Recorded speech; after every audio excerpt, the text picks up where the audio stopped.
SeniorLivingGuide.com podcast discusses topics which are relevant to the everyday lives of seniors and their caregivers. We are joined by experts who share their knowledge on a variety of issues. SeniorLivingGuide.com podcast offers solutions and resources to create the best quality of life as we age. And now, let's welcome your host, Darlene Mahoney. Does the idea of searching for senior housing solutions seem overwhelming?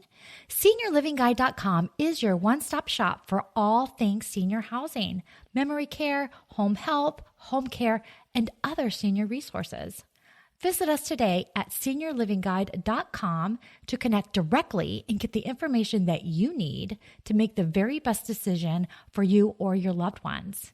And I would like to express our gratitude to our podcast sponsor, Transmed Care Long Distance Medical Transportation.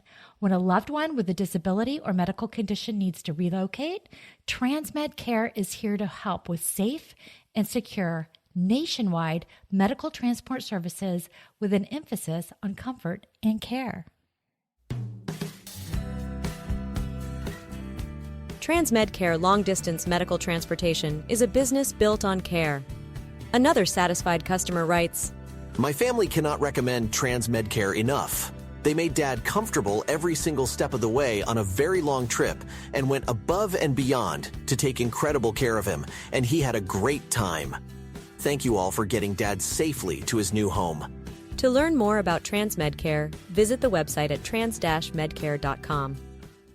And today we are joined by Dion Polite. She is AARP's Florida's Director of State Operations. Previously, she was Associate State Director for Multicultural Outreach at AARP New York, and Interim Manager of State Operations in Pennsylvania and New York with a background in diversity outreach at the American Diabetes Association and fundraising for the ADA and March of Dimes.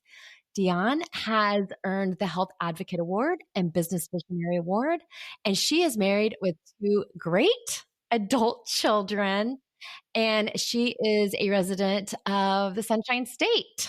Thanks so much for joining us today. Thank you so much for having me. I'm really excited. I want to add that I'm a new grandmom as well. Yaya, as my grandson calls me. I have a 22-month-old grandson. His name is Hosea. Yeah. And he is the biggest blessing in my life. Oh, they are. They're so sweet. Oh, my goodness. Yeah. Before they become teenagers, they're so sweet. So true. So true. So you're joining us today because we're going to really dig deep into what AARP's, they call the 6 pillars for brain health. Yes. So you're going to deep dive into this in the world of brain health as it directly impacts overall quality of life and independence. So I'm super thrilled to have you on and help you shed some light onto these 6 pillars because we want to keep it simple. So I think this is such a great way to do that. Yeah.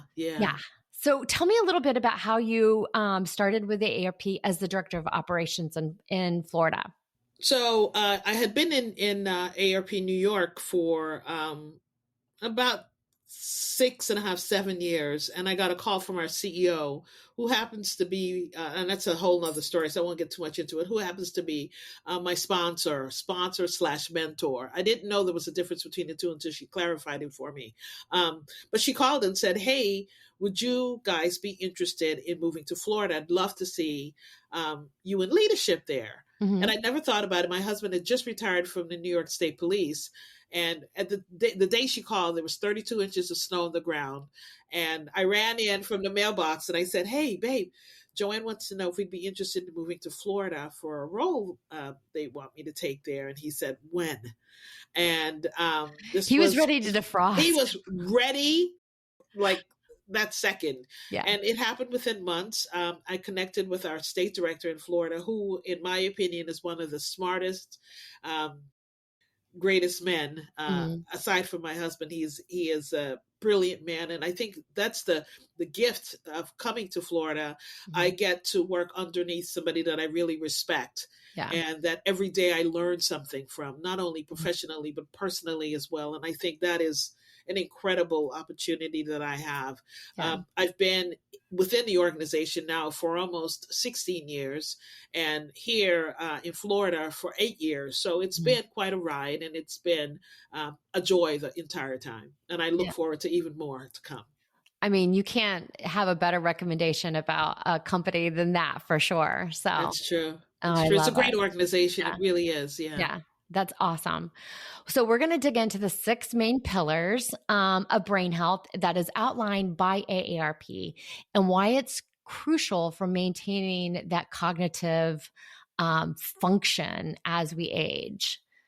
So I'll tell you this, Darlene. I chair the global AARP has a global brain health council, and I chair that council as a state representative. It's based at the national office, and every time we meet, I learn something new. And one of the things that I think I want to start this conversation with is the understanding that the brain is a muscle. Yeah. And it is one of those things that if you don't use it, you lose it, right? So plain and simple, that's what it is. I know for me, I've gotten into the routine. I had to break it of getting in the car and just putting in the navigation where I want to go. Even if it's someplace I've been before, I want to encourage people not to do that. Yeah. What you want to do is to test the brain every day. Right. And even if it is going to the grocery store, you know how to get there. Try going on a different route. It helps trigger the brain and keeps it strong, no matter what age you are. But as we age, as we get older, it's an important exercise to incorporate into how we do things.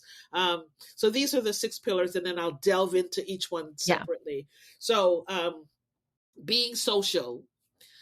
Engaging your brain, I just mentioned a little bit about that.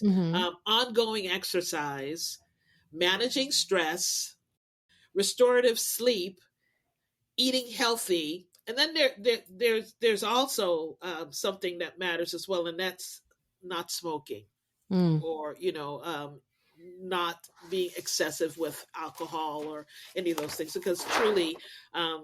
They don't do much for you, but deteriorate the brain and the body. Right. And that's not a personal opinion. That's an actual fact. Yes. So in being social, what does that look like?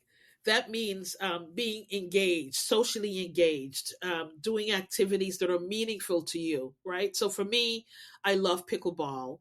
For you, it might be mahjong. It might be meeting, at a reading group or whatever it is, but doing something that's meaningful, finding ways to be a part of your community. If you love animals, consider volunteering in a local shelter.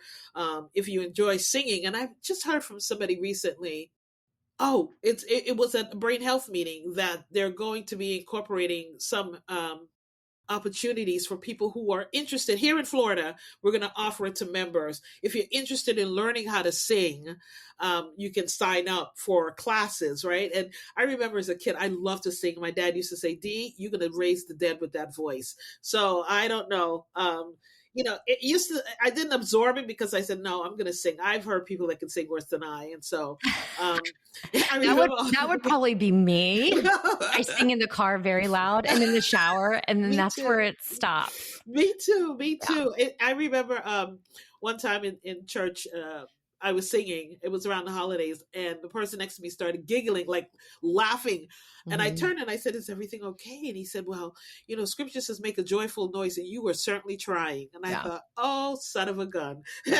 You're having a good time, though. I'm having a good time, and that's all that matters. Exactly. That's all that matters. So, being social, that's a big deal. The other one is around challenging yourself. So exercising the brain. So challenging and activating your mind. Like for instance, if you go to, I don't know if there's places where you build furniture, when you have to complete, you buy a table and you have to put it together. Oftentimes, especially, I don't want to make this a gender thing, but men just say, "Oh yeah, this is how you do it." And they just put it together. They don't read the instructions. Right. Well, when you read the instructions, you follow it, it actually engages the brain in learning something new or following a process that you don't do on a normal basis. Completing a jigsaw puzzle. Right. I just gave somebody a jigsaw puzzle because it means you have to focus and learn and concentrate and do all of those things. Doing something artistic. Yeah. That's always a good one, right? Because you're not only being creative, you're aligning the brain with your activity. And that's really important. Playing games such as bridge, mahjong, dominoes, spades, those things that encourage you to think strategically are also incredible ways to engage the brain and challenge your mind. And it really has long-term as well as short-term benefits to the brain. Yeah. Kind of, we're talking about this, kind of getting back to your mention of the GPS. Yes. For years and years, I was a military spouse. We moved like every 3 years. So I was introduced to a new city, new state, new everything. Yes. And this was pre-GPS. And I don't remember not having problems getting where I needed to go. Yeah. And now I can barely make it, down the road, a place I've gone 500 times. Welcome to my world. It's crazy. And I really do think, oh my gosh, it's made us so lazy. Yes. Because when you live somewhere, you kind of understand like the roads and the system. And so you literally see how it's been laid out. Yes. How it's been developed. Exactly. And now when we don't use those, we don't really understand. Take the time to study. Right. No. Right. No. Right. And the other thing is I could tell you everybody's phone number.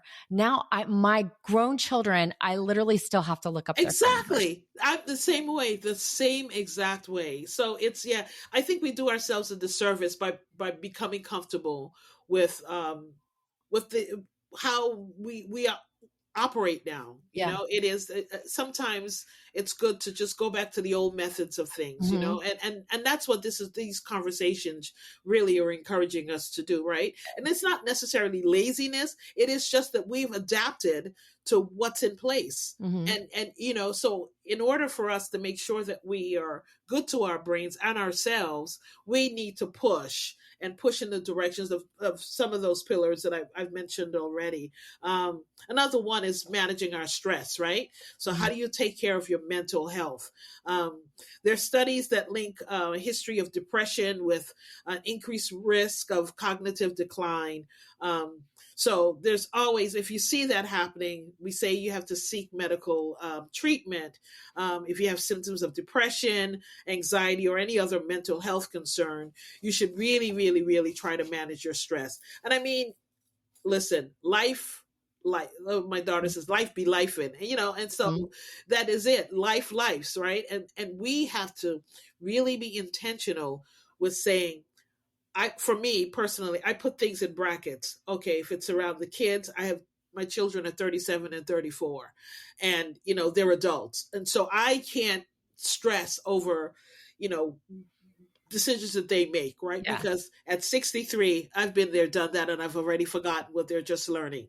Right. So it is understanding that in order for us to be able to navigate through our lives, we need to manage the situations that we're dealing with. We need to manage stress, whether it's family stress, work stress, the environment, the political environment right now, whatever it is, we need to understand that tomorrow's going to come. I'm going to do what I can today with what I have and not be burdened by any of the other things that seem overwhelming. It is about our own mental health. And that is key. That really is key. And it is very difficult at this time in life. Yeah. A lot of times you're carrying, especially for our seniors is who I'm really referring to. Yeah. You're carrying a lot of your own stuff with your own health, your aging, finances, the world around you. And then what people don't realize, as you've kind of mentioned, once you have a child, you think you stop worrying at 18. You don't. And you're still trying to cultivate a relationship with those children, even in their adulthood, and worrying about their financial stability, and some folks get a little bit into, are they raising their kids partners, right? That kind of thing. That's the thing. For me, I don't select the partners, right? It may not be my choice, but I have to remind myself, God, they've been blessed with the opportunity to make their own decisions, right? And so I have to go with that. Right. And, that's it's all. And as you get older, sometimes I know you kind of feel isolated, you kind of feel, and that is really something that we should really address, because isolation leads to depression, and it leads to, again, decline, right? So, making sure that Right. you engage in some way, whether it's, I go back to, again, volunteering, having a conversation, learning, Yeah. the kids all use Instagram or Facebook, and, communicate with your family members, your girlfriends, your friends, your classmates, whatever it is. Don't shut out, or shut in, because Right. it won't be healthy for you. Right. Another really good one, Darlene, is around sleep. For us, even as women, right, we go through that stage where, we're lucky if we get 3 hours of full sleep. But catching our Z's is, can't say enough about how significantly important that is for us, because insomnia or sleep apnea result in other challenges, with our health, including memory loss and our cognitive abilities, right? The way we think, it's like when you're sleep deprived, there's a whole lot of domino things that take place with that. Yeah. So really making sure that restorative sleep is an important part of one of the pillars that people think about. Yeah. One thing with people that have already been diagnosed with dementia, and maybe even Alzheimer's, I might be wrong on that, but stress and anxiety can actually make it worse at a faster pace. So you experience issues that you, if you were not experiencing all the stress and anxiety and depression and things like that, you may not be. It may not it accelerates. as quickly, is what I guess I'm getting to. Yep, Accelerates. yep. There you go. Mm-hmm. Very true. Yeah. Very, very true. Another one, and I'm so guilty of this because I love honey barbecue potato chips, but eating guilty I will have to pleasure. check Oh those my out. gosh, they are so delicious. It's not good for us in any way, shape, or form. But oh, what a treat! Yeah. So eating a healthy and balanced diet that is lower in fat and higher in vegetables and fruit help to reduce the risk of cognitive decline. It really, really does. Yeah. There's research that shows there are areas of the world called the blue zones, where people really adapt to the Mediterranean diet, and they Mm-hmm. live 100 and something years old. I remember reading about a guy, riding his horse to go visit his friend, to have lunch during the middle of the day in Greece, and women who are in their 80s still getting together with their girlfriends as they walk to the market together. Those are things that really, really help to keep us. That diet is a big part of all of that, and research on diet and cognitive function is limited, right? But certain diets, and as I mentioned, the Mediterranean diet, or what they call DASH, which is dietary approaches to stop hypertension.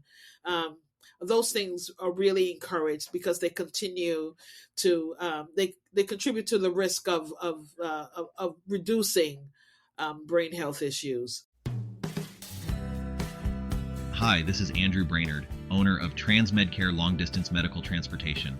When the time comes to relocate a loved one under medical care, TransMedCare is here to help. We offer nationwide medical transport services with fully customized vans providing all the comforts of home, and licensed medical professionals to accompany your loved one along every mile. At TransMedCare, nothing is more important than bringing your loved one home safely. Visit our website at trans-medcare.com. I never knew they were called Blue Zone. I'm going to really dig into that and look at that as well a little bit more, because I do know that countries that do have more of a heavier Mediterranean diet do have lower cases or diagnoses of dementia and Alzheimer's. So that I've known, but I didn't know exactly what they were referred to. So what are some examples of a Mediterranean diet or more healthier eating on that side?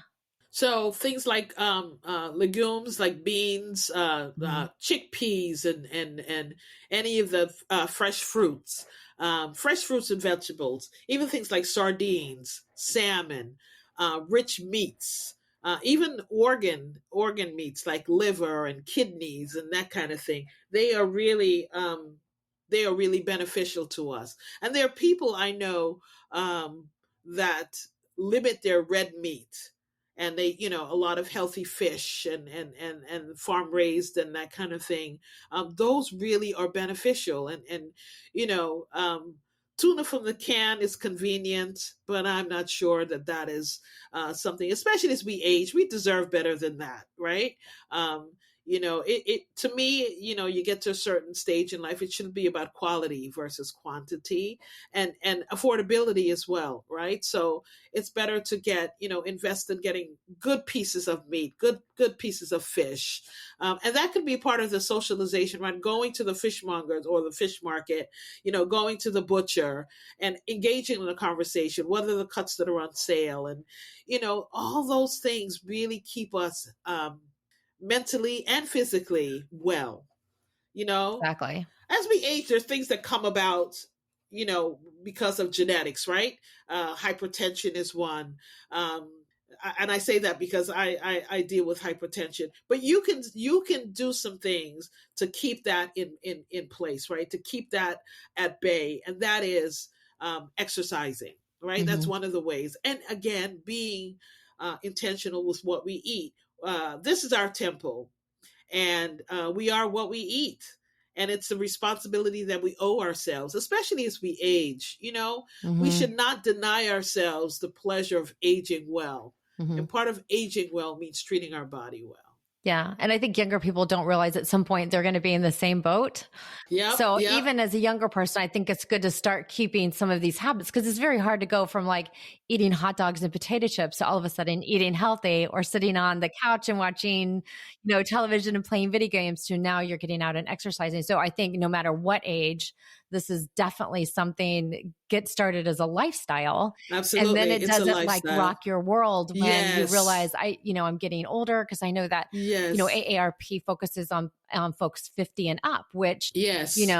some people would say 50 is the new 40, but it's still, you're still 50 still 50. 50 still 50. Yes, exactly. So, Yeah. absolutely. And one of the things that with, diet and exercise, nobody likes to hear that. Whenever you say diet and exercise, everybody's, especially if you're not involved. So what are some like easy exercise things that Well, might be- Darlene, easy is, I love pickleball, like I said. Yeah. One of the easiest things I find, particularly because we're here in Florida, many of us have access to water. If you have a pool, or if you have a community pool, just getting in the pool and taking steps, right? It's recommended 10,000 steps a day to keep your body at least healthy. But that may be a lot for some of us, Some of us, as I talked about genetics earlier, we have a little extra weight. I know, I can tell you that I never, ever thought I would get beyond a size 6, right? But then life started lifing, and hello, Yes. I'm like almost, definitely double that. But it's still, we cannot let that. Those are rewards that we get for living and for living well. So what we have to do is to incorporate things that we know now to keep ourselves healthy. Going in the water and just taking steps, moving your arms, moving your legs, spending no more than 20 minutes a day. That's fine. Walking. I have this debate with my doctor all the time, and she says, well, what else have you done? And what else have I done? I'm walking up and down the steps in the house. That's enough. And you have to do something that stimulates some parts of the body, right? So change it up. Today you walk to the pool. Tomorrow you sit down. Maybe you've got you can do chair yoga, right? Because nobody has to be an Olympian, but just move, right? Take 2 cans in your arms and move your arms above your head. Count to 10, do it 10 times. Then move your arms behind you, back towards your back, right? 10 times. Move your legs. Just cross your ankles, your left ankle over to your right, and just do those, just a little bit at a time. Nobody wants, you don't have to be Arnold Schwarzenegger or Miss Olympian or whatever it is. Right. Just a little bit of movement. Yeah. The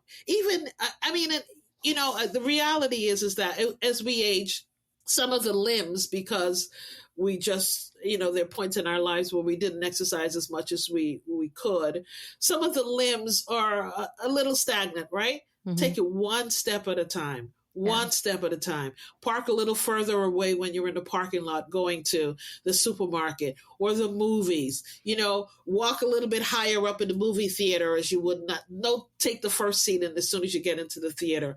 Just stretch yourself a little bit. And those are little tiny goals that really help you achieve something. And then you gift yourself, with a little treat. And that treat could be, 4 peanuts, right? Or for me, what I do as a treat? I take a scoop of peanut butter. I love peanut butter, but I can't get too crazy with it. So 1 teaspoon of peanut butter is a treat that I give myself after I play pickleball or after I've done something extraordinary, and understanding that there always needs to be a balance in what we do, right? There definitely needs to be balance. And we need to be realistic. I mean, do what feels right to you, but just do something. Yeah. I always think back to when people watch television with commercials, and some folks still may, but we are getting to where we're streaming more and more, and you can binge on an entire series in one day. Yes. Super not healthy. But every time there was a commercial, who wants to watch commercials? Let's just be honest.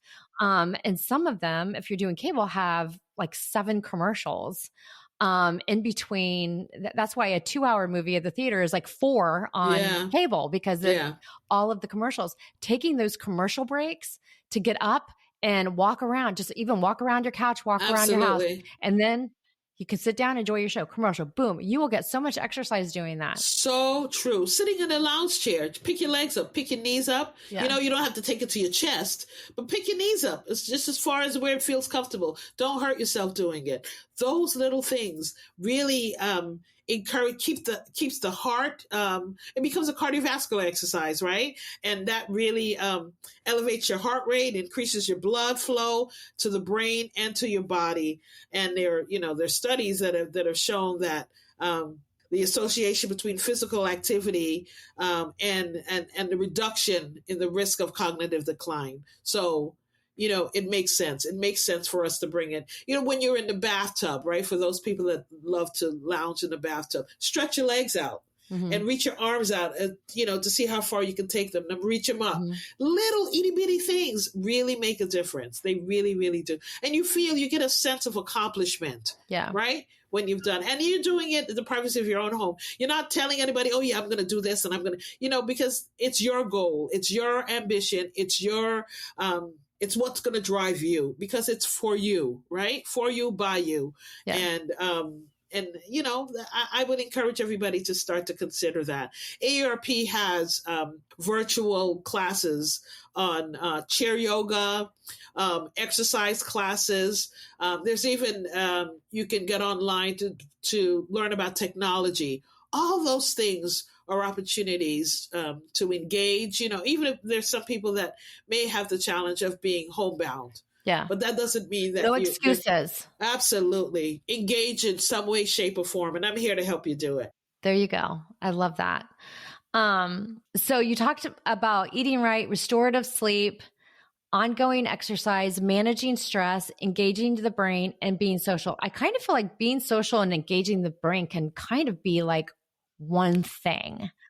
One thing that's really growing that I've been hearing more and more about, and I love it, are book clubs. So more and more book clubs, even if they're virtual. So if you are homebound, that is still an option. So you can kind of search and see what you have in your area for that. But what a great way to connect with people socially and intellectually. Darlene, I absolutely agree. And we also have virtual book clubs at AARP. Oh. So people can go to aarp.org, www.aarp.org/Florida, to get a listing of all the different online opportunities that are available. And they are virtual book clubs. Mm-hmm. There are also these clubs called the Ethel, and they're around the country. And Ethel Percy Andrews was the founder of AARP. So it's the ETHEL, the Ethel. The Ethel, okay. Yes. And they're social groups, right? So women get together for breakfast, meet for breakfast, or to discuss a book, or to go see a play. It's just an opportunity to engage, to address social isolation and loneliness. And it's something fun to do, right? Meeting new people always interesting. I am always fascinated with, I've heard so much about it at AARP about, when somebody goes to a senior living or an assisted living home or a nursing home, they meet a woman at 89, 90 years old can have a boyfriend. Mm-hmm. The boyfriend will be in the 70s, and we used to, I used to giggle at that a little bit. I don't giggle at it anymore because it is socialization. Yeah. And that's a key component to keeping the brain healthy. Sometimes our body gives out on us, but our brains, if we do what we need to do, they remain active. And part of that, is engaging with somebody in a conversation, having a boyfriend at 80 and 90 is different than having one at 18 and 19. So, I think it's lovely that it happens. I really do. Oh my gosh, I love that. When I see things like that, it absolutely warms my heart. Me too. Everyone deserves a second chance. One thing my mom used to say to me, and now I get it as I'm aging, that she would get up in the morning and feel like she was still in her 20s, even when she was in her 60s. Yeah. Realizing that how she feels on the inside and how she's thinking and all those emotions, they don't, just because your body's aging doesn't mean that your expectations in life and joy and everything, that doesn't dissipate. Absolutely. And when you see it when you see older women, particularly I'm a judge for the Miss Senior Florida pageant. And these are all women that are in the youngest is usually around 70s, go all the way up. We had a contestant once that was in the 90s. And to see, them really embrace their beauty and whatever it is, the woman, one of the contestants this year enjoyed karaoke. So, and I told you about my dad saying that my voice could raise the dead. I'm not going to say anything about her voice, but bless her heart. She tried really hard, But the thing is, I give her credit for stepping out and doing that, right? That's what it's all about. I have this statement that I made. I started saying in New York, and it's from 1 to 50, we're learning, and from 50 on, we're living. And living means just doing the best of what you can do, whatever that is. Yeah. But just doing something. So. Yeah, absolutely. No, I love that. That's perfect. So the 6 pillars, are those available on AARP's website for people to kind of dig in and get additional details? Yes. And I encourage everybody to do that because, and again, aarp.org/brain health. Will give you all kinds of tips. We are finding now that there's some, and we're going to do a teletown hall later on this year, probably the beginning of November, around research with the correlation between hearing loss and brain health. That's a big deal. To me, that is a no-brainer. It's not intended, but it totally is. Yes. Yes. So we're going to share some of the research. We're going to get some experts on to engage in that conversation. And hopefully, Darlene, you and I will be able to talk about, what I learned and what you and I will learn together from those interactions. The other one is around vision loss. I'm a person, I wear trifocals and my thing is I get all different frames because daggone it, if I can't see, I'm going to make sure my frames are fabulous anyway. I heard that. But vision loss is something too that challenges, cognitive decline. And so it's addressing it right away, right? Not that my mother-in-law, God rest her soul, used to get a bigger magnifying glass. I remember in her 70s, I grew up with her, so I remember in her 70s, she had a small magnifying glass, and she passed away last year. She was in her late 80s. She had a gigantic, it was almost a mirror magnifying glass. Yeah. So, and it was, just to see, right? Just to see. And so there are these things that play a part in really threatening or increasing our risks. Yeah. Heart disease, smoking, depression, certain medications, it turns out. And I mentioned hearing and vision loss and diabetes, right? Those are risks that challenge our brain health. And here are some tips. Right. So I talked about establishing a routine, paying attention to what's happening. Know your body and pay attention. Avoid multitasking. And that it almost seems redundant, right? We think we're doing something if we're doing 7 things at a time, but really that means you're not doing anything well, right? Because it's just so avoid multitasking, take breaks. So, and I say it all the time to my husband, allow ourselves some grace. Right. I think that's really important. And use our calendars, right? Use reminders, use alarms. Darlene, interestingly enough, so I told you we evacuated to Atlanta. We stayed with our brother who lives in Stone Mountain, and he's a year younger than I, and he has early onset Alzheimer's. And so can you imagine? He's 62, and I'm so sorry. Yes, it's well, and I was saying to him, I need you to get something to put. He lives by himself. He lives in a large home by himself. You need to put reminders on the fridge. He was like, "Oh, I hadn't thought of that." So I've already ordered the magnets. You just put it on the fridge. Write down what when you get up in the morning. Write down. This is what you need to do. We have to be responsible for ourselves, right? Yeah. As we age, we do ourselves a disservice if we're not.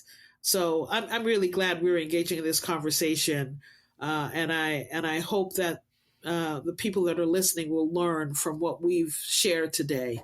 Yeah. I really I'm honored to be a part of this, and I thank you so much. It's really been sort of a cleansing for me as well. Yeah. No, I have absolutely loved this. I appreciate it. I hope our listeners do as well. I know that our goal at SeniorLivingGuide.com and SeniorLivingGuide.com podcast and AARP have the same goals as far as providing our seniors, their caregivers, their families with the resources to better improve their everyday lives. Because as you age, you have so many different things, so many balls in the air that, trying to find those resources that are best for you, I think are so important. To just kind of keep life on track, keep it simple, and still, maintain a joy and quality of life that our seniors 100% deserve. Yeah. I absolutely agree. I shared AARP's website, www.aarp.com/Florida to get information on what we're doing in Florida. There's also the Brain Health website, which is aarp.org/brain health. And then there's a website for staying sharp, specifically for the brain. And that's staying sharp, no spaces, .aarp.org. stayingsharp.aarp.org. And then if you want to know more about the Global Council of Brain Health that I mentioned earlier, it's globalcouncilonbrainhealth.org. We can learn as we grow, and we can grow and learn at the same time. And so I just think being a part of AARP allows both you and I, right, to engage in a way that, as you said, helps people 50 and over live their best life possible. That's what this is all about. Aging is a gift. It's a gift. And providing people with information and tools and resources that enable them to be their best selves, no matter what age they are, is wonderful. Yeah. Oh my gosh, I love it. Thank you so much for joining us today. And all those links are going to be provided in the content or the copy of the podcast. So I'll have those included if you didn't get them written down. So just check that out. And thank you again for joining us today, Dion. If you enjoyed this podcast, our podcast is available anywhere you listen to podcasts, such as Spotify, Apple Podcasts, Good Pods, Podchaser, you name it, we're there. And thank you for listening.